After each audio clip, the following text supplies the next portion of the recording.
நம்ம சேனலில் பயோகிராஃபிலாம் பார்க்குறோம். அந்த வகையில் இன்னைக்கு யாருடைய பயோகிராஃபின்ட்டு தம்பு வச்சு கெஸ் பண்ணியிருப்பீங்க. ஆமாங்க, இர்ஃபானுடைய மனைவியான ஆசிஃபாவை பற்றி தான் எல்லாரும் இந்த வீடியோவில் பார்க்க போகிறோம். இவங்களை பற்றி பார்க்கறதுக்கு முன்னாடி இது வரைக்கும் யாரெல்லாம் நம்ம சினி சமூகம் சேனலை சப்ஸ்கிரைப் பண்ணலையோ அவங்க எல்லாரும் மறக்காம சப்ஸ்கிரைப் பண்ணிட்டு பக்கத்தில் இருக்க பெல் ஐக்கானையும் மறக்காம ப்ரெஸ் பண்ணிடுங்க. இர்ஃபான் வியூஸை தெரியாதவங்க யாருமே இருக்க முடியாது. கிட்டத்தட்ட 8 வருஷமா இந்த இண்டஸ்ட்ரியில இருக்காருன்னே சொல்லலாம்.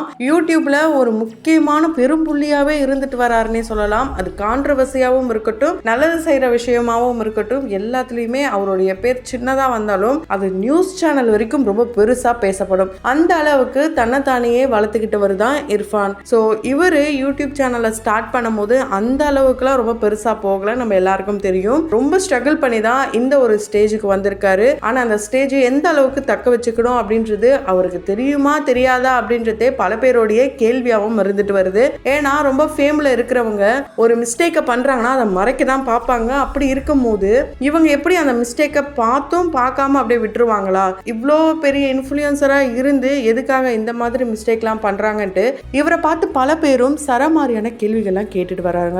அதுக்கு காரணம் என்ன அப்படின்னா, ஒரு கை செய்யற உதவி இன்னொரு கைக்கு தெரியக்கூடாது அப்படின்னு சொல்லுவாங்க. அப்படி இருக்கும்போது இவர் செய்யற நல்ல விஷயங்களை பார்த்து பல பேரும் செய்ய முன் வரணுன்ற காரணத்தினாலதான் இவர் செய்யற உதவிகளை அவருடைய சேனல்ல கூட அப்டேட் பண்றாரு. அப்படிதான் சமீபத்துல தன்னுடைய மனைவி கூட சேர்ந்து இவரு உதவிகளை செய்ய போயிருப்பாரு. காருக்குள்ள இருந்து தான் ஹெல்ப் பண்ணிட்டு இருப்பாரு. அதுல ஒரு சில மிஸ்டேக்லாம் இவர் பண்ணிருப்பாரு. அதை கண்டிப்பா எல்லாருமே அந்த வீடியோ மூலமா பார்த்திருப்பீங்க. அப்படி இவர் மிஸ்டேக் பண்ணதை வெட்ட வெளிச்சமா வீடியோல காட்டினதுக்கான காரணம் என்ன? சீப் பப்ளிசிட்டியா அப்படின்ட்டு இவங்களுக்கு க்ளோஸ் ஃப்ரெண்டே ஒருத்தவங்க கேள்வியெல்லாம் கேட்டிருந்தாங்க. இதெல்லாம் ஒரு பக்கம் இருக்க, இதுக்கான சொல்யூஷனை இவரே சொல்லியிருக்காரு. இது எல்லாத்தையுமே தொடர்ந்து இந்த வீடியோல பார்க்கலாம். இர்ஃபானை பத்தி அவ்வளவு விஷயங்கள் தெரிஞ்சாலும் அவங்களுடைய மனைவியை பத்தி நமக்கு தெரியாத விஷயங்கள் இருக்கு. ஸோ அவங்களுடைய மனைவி ரொம்ப ரொம்ப ஒரு பாசிட்டிவான பர்சனா நம்ம எல்லாருக்குமே தெரிய வந்தாங்க. அவங்களோட என்கேஜ்மெண்ட் ஃபோட்டோஸ் வீடியோஸ்ல இருந்து இப்போ அவங்க போடுற ஷார்ட்ஸாக இருக்கட்டும், இல்லை வீலாக்ஸாக இருக்கட்டும், அவங்களுடைய அவுட்டிங் ட்ரிப்ஸாக இருக்கட்டும், எல்லாமே நமக்கு எல்லாத்தையுமே தான் ஷேர் பண்ணிட்டு இருக்காங்க.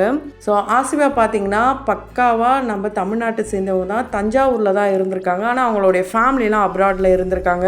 இவங்களுக்கு பேபி பிறக்கணும், அந்த பேபியோட அந்த ப்ராசஸ் ப்ரெக்னன்சி டைம்லலாம் பார்த்தீங்கன்னா அவங்களுடைய ஃபேமிலி, அவங்களுடைய அப்பா அம்மாலாம் பார்த்தீங்கன்னா ஃபாரின்லேருந்து இங்கே வந்த ஸ்டோரிலாம் கூட இவங்க சொல்லியிருக்காங்க. இவங்க ரொம்ப நல்லா படிக்கிற பொண்ணாங்க, அதனால் மார்க்லாம் கூட கம்மியாயிடுச்சு, இல்லைனா ரேங்க் கார்டு கொடுக்கல, இல்லை லேட்டாக கொடுக்குறாங்க. இது போலாம் அவங்களுடைய வீட்டில் ரொம்பவே பயமாம். அவங்களுடைய அம்மா ரொம்பவே கண்டிப்போட வளர்த்துருக்காங்க. இவங்களுக்கு ஒரு அக்காவும் இருக்காங்க. ஸோ இவங்களுடைய அக்கா இவங்களுக்கு ரொம்பவே ஒரு சப்போர்ட்டிவான பர்சன். இவங்களுடைய சின்ன வயசு ஸ்டோரி எடுத்துக்கிட்டோன்னா, மார்க் ஏதாவது கம்மியாகுதுன்னா ஒரு பில்டிங்கில் போயிட்டு பில்டிங்க்கு அடியில், அதாவது அந்த இடத்துல மார்க் ஷீட்டை புதைச்சி வச்ச கதையும் இருக்கு. அந்த ரேங்க் கார்டுலாம் ஸ்கூலில் தான் கொடுப்பாங்களாம். அந்த ஸ்கூலில் கொடுக்கறது கூட அவங்க அம்மா போயிட்டு செம்மடி அடிச்சிருக்காங்களாம். அந்த அளவுக்கு படிக்கலன்னா செம்மடி வாங்குவாங்களாம். அதனாலதான் என்னவோ இப்போ இவங்களை பார்க்குற நிறைய பேர் ரொம்பவே மெச்சூர்டான பர்சன், எல்லாத்தையுமே ஈஸியாக ஹேண்டில் பண்றாங்க அப்படின்னு சொல்லிட்டு இருக்காங்க. இவங்களை நம்ம எல்லாருக்கும் டிஜிட்டல் கிரியேட்டரா நமக்கு தெரியும். அண்ட் அதையும் தாண்டி இவங்க ஒரு நல்ல மேக்கப் ஆர்டிஸ்டாவும் இருக்காங்க. ஆஃப்டர் பிரெக்னன்சிலாம் நிறைய வீடியோஸை நம்ம பார்க்க முடியுது. சூப்பரா இவங்களுடைய மேக்கப் சென்ஸ்லாம் இருக்குன்னே சொல்லலாம். இவங்களுடைய ஃபுல் நேம் ஆசிஃபா நசீர். ஆனா இவங்களை ஆசிஃபான் கூப்பிட மாட்டாரு இர்ஃபான். அதுக்கு காரணம் என்னன்னா, அவங்களுடைய சிஸ்டரோடைய நேம் ஆசிஃபாவாம். அதனாலதான் இவருடைய ஒய்ஃப் நேம் அப்படி கூப்பிட மாட்டேன்ட்டு ஆலியா அப்படின்னு கூப்பிட்டு இருக்காரு. இவங்களுக்கு ஒரு அழகான மகளும் இருக்காங்க, இஃபா அப்படின்ட்டு. ரீசெண்டா தான் ஆசிஃபாவுடைய அப்பா இஃபாவை பார்த்து அந்த எமோஷனலான விஷயங்கள் எல்லாத்தையுமே நம்ம பார்த்துருந்தோம். ஸோ பொண்ணு பார்க்க போயிட்டு அதுக்கப்புறம் தான் இவங்களுடைய இந்த மேரேஜ் ஜேர்னியே ஸ்டார்ட் ஆச்சு. ஆரம்பத்திலே இர்ஃபானுக்கு ஒருத்தவங்க கூட நிச்சயம் வரைக்கலாம் போய் நின்றுடுச்சு. அதுக்கப்புறம் இவங்களை பார்த்து நிறைய பேர் கரெக்டான ஒரு பொருத்தமான ஜோடி, வெயிட் பண்ணாலும் கரெக்டான பர்சனை தான் மேரேஜ் பண்ண போறாருன்ட்டு நிச்சயதார்த்த போட்டோஸ்லாம் வந்ததுமே ரொம்ப வைரல் ஆச்சுங்க. இவங்களுக்கு வயசு 25 ஆகுது. இவங்களுடைய இந்த நிச்சயதார்த்தம் முடிஞ்சு மேரேஜுக்கு அப்புறம், அதாவது மேரேஜுக்கும் நிச்சயதார்த்தத்துக்கும் இந்த இடைப்பட்ட கேப்ல இவங்க ஃபர்ஸ்ட் வேலண்டைன்ஸ் டேவை செலிப்ரேட் பண்ணியிருக்காங்க. அதை ரொம்பவே பிரம்மாண்டமா கிஃப்ட்ஸ் எல்லாம் ரொம்ப சர்ப்ரைஸா இவங்க வாட்ச்லாம் ப்ரெசென்ட் பண்ணியிருக்காங்க. அவரு பார்த்தீங்கன்னா ரொம்ப டெடி பேர்லாம் ப்ரெசென்ட் பண்ணியிருக்காரு. ஸோ அவங்களுடைய வீட்டுக்கே இர்ஃபான் வந்து போயிருக்காரு. அங்க விருந்தே இவருக்கு வந்து கொடுத்துருக்காங்க. இந்த மாதிரி தான் ஒரே நாள்ல 7 வகையான வித்தியாசமான கிஃப்ட்ஸும் இவர் வந்து கொடுத்துருக்காரு.